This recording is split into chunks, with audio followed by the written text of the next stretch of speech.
At this time, I have the honor to present to you the moral leader of our nation. I have the pleasure to present to you Dr. Martin Luther King, Jr.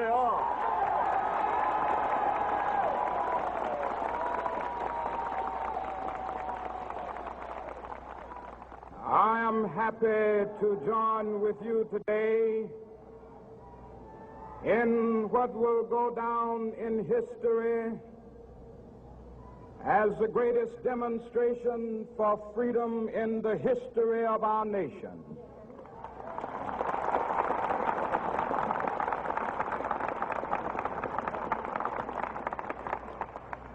Five score years ago,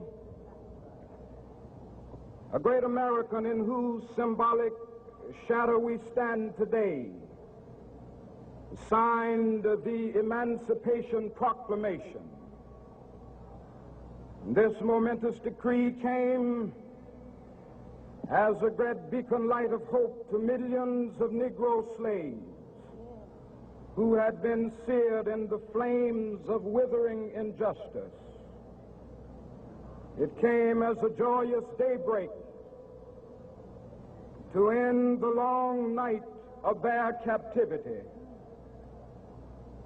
But 100 years later, the Negro still is not free. 100 years later, the life of the Negro is still sadly crippled by the manacles of segregation and the chains of discrimination. 100 years later, the Negro lives on a lonely island of poverty in the midst of a vast ocean of material prosperity. 100 years later, the Negro is still languished in the corners of American society and finds himself in exile in his own land. And so we've come here today to dramatize a shameful condition. In a sense, we've come to our nation's capital to cash a check. When the architects of our republic wrote the magnificent words of the Constitution and the Declaration of Independence, they were signing a promissory note to which every American was to fall heir. This note was a promise that all men, yes, black men as well as white men, would be guaranteed the unalienable rights of life, liberty, and the pursuit of happiness. It is obvious today that America has defaulted on this promissory note insofar as her citizens of color are concerned. Instead of honoring this sacred obligation, America has given the Negro people a bad check, a check which has come back marked insufficient funds.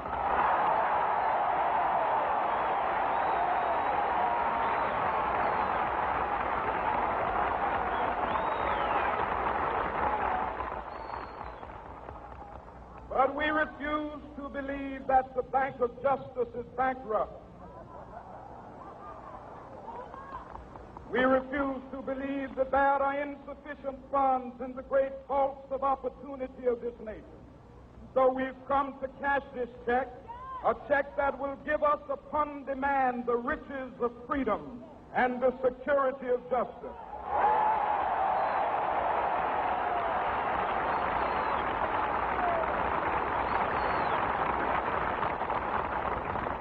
We have also come to this hallowed spot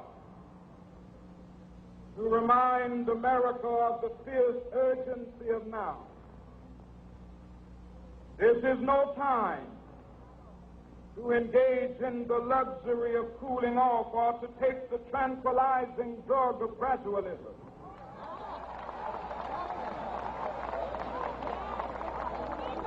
Now is the time to make real the promises of democracy. Now is the time to rise from the dark and desolate valley of segregation to the sunlit path of racial justice. Now is the time to lift our nation from the quicksands of racial injustice to the solid rock of brotherhood. Now is the time to make justice a reality for all of God's children. It would be fatal for the nation to overlook the urgency of the moment. This sweltering summit of the Negro's legitimate discontent will not pass until there is an invigorating autumn of freedom and equality. 1963 is not an end, but a beginning. Those who hope that the Negro needed to blow off steam and will now be content will have a rude awakening if the nation returns to business as usual.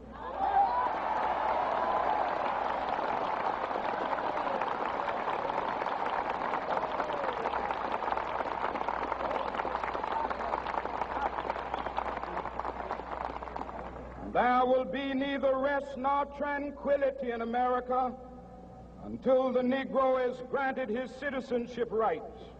The whirlwinds of revolt will continue to shake the foundations of our nation until the bright day of justice emerges. But that is something that I must say to my people who stand on the warm threshold which leads into the palace of justice. In the process of gaining our rightful place, we must not be guilty of wrongful deeds. Let us not seek to satisfy our thirst for freedom by drinking from the cup of bitterness and hatred.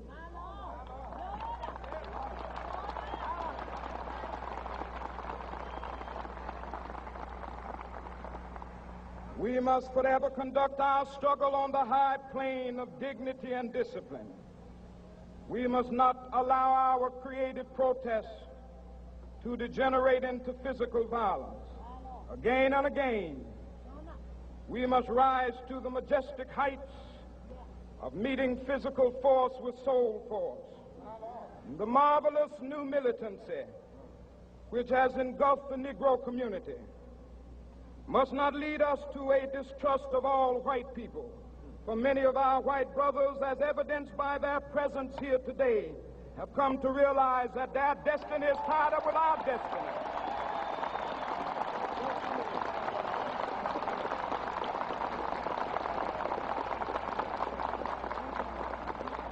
And they have come to realize that their freedom is inextricably bound to our freedom. We cannot walk alone. And as we walk, we must make the pledge that we shall always march ahead. We cannot turn back. There are those who are asking the devotees of civil rights, when will you be satisfied? We can never be satisfied as long as the Negro is the victim of the unspeakable horrors of police brutality. We can never be satisfied as long as our body is heavy with the fatigue of travel, cannot gain lodging in the motels of the highways and the hotels of the cities.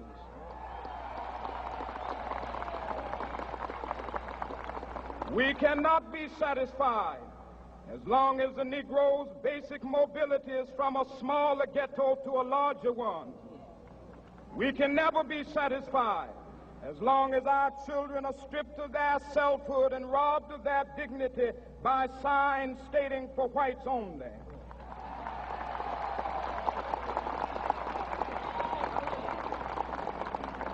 We cannot be satisfied as long as a Negro in Mississippi cannot vote and a Negro in New York believes he has nothing for which to vote.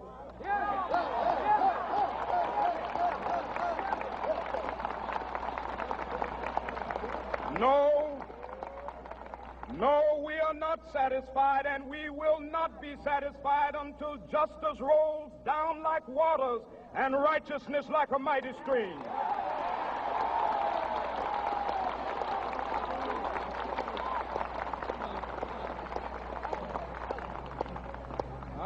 not unmindful that some of you have come here out of great trials and tribulations. Some of you have come fresh from narrow jail cells. Some of you have come from areas where your quest for freedom left you battered by the storms of persecution and staggered by the winds of police brutality. You have been the veterans of creative suffering. Continue to work with the faith that unearned suffering is redemptive. Go back to Mississippi. Go back to Alabama. Go back to South Carolina. Go back to Georgia. Go back to Louisiana. Go back to the slums and ghettos of our northern cities. Knowing that somehow this situation can and will be changed. Let us not wallow in the valley of despair. I say to you today, my friend,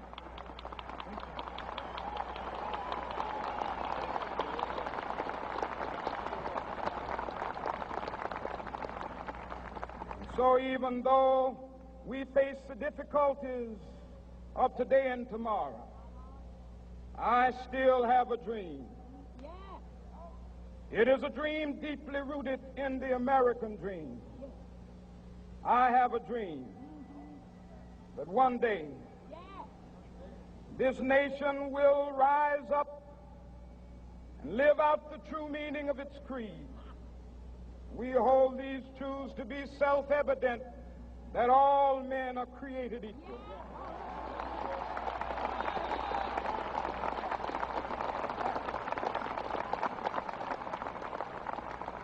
I have a dream that one day on the red hills of Georgia, the sons of former slaves and the sons of former slave owners will be able to sit down together at the table of brotherhood.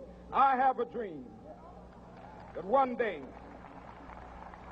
even the state of Mississippi, a state sweltering with the heat of injustice, sweltering with the heat of oppression, will be transformed into an oasis of freedom and justice. I have a dream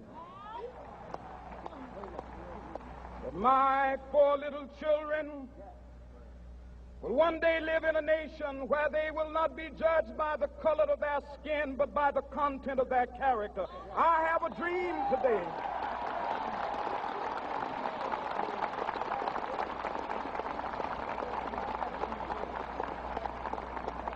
I have a dream that one day down in Alabama, with its vicious racists, with its governor having his lips dripping with the words of interposition and nullification, one day right there in Alabama, little black boys and black girls will be able to join hands with little white boys and white girls as sisters and brothers. I have a dream today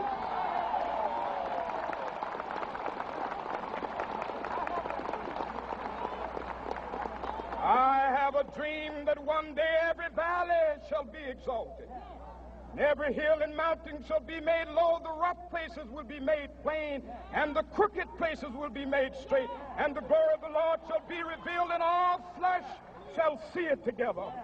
This is our hope. This is a faith that I go back to the South with.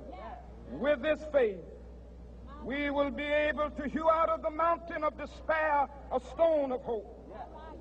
With this faith, we will be able to transform the jangling discords of our nation into a beautiful symphony of brotherhood. With this faith, we will be able to work together, to pray together, to struggle together, to go to jail together, to stand up for freedom together, knowing that we will be free one day. This will be the day.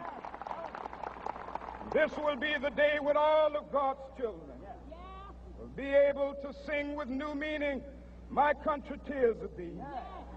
Sweet land of liberty, of thee I sing. Land where my fathers died, land of the pilgrim's pride. From every mountainside, Let freedom ring, and if America is to be a great nation, this must become true. And so let freedom ring from the prodigious hilltops of New Hampshire. Let freedom ring from the mighty mountains of New York.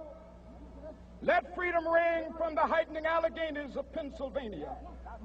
Let freedom ring from the snow-capped Rockies of Colorado. Let freedom ring from the curvaceous slopes of California. But not only that, let freedom ring from Stone Mountain of Georgia. Let freedom ring from Lookout Mountain of Tennessee. Let freedom ring from every hill and molehill of Mississippi, from every mountainside. Let freedom ring, and when this happens,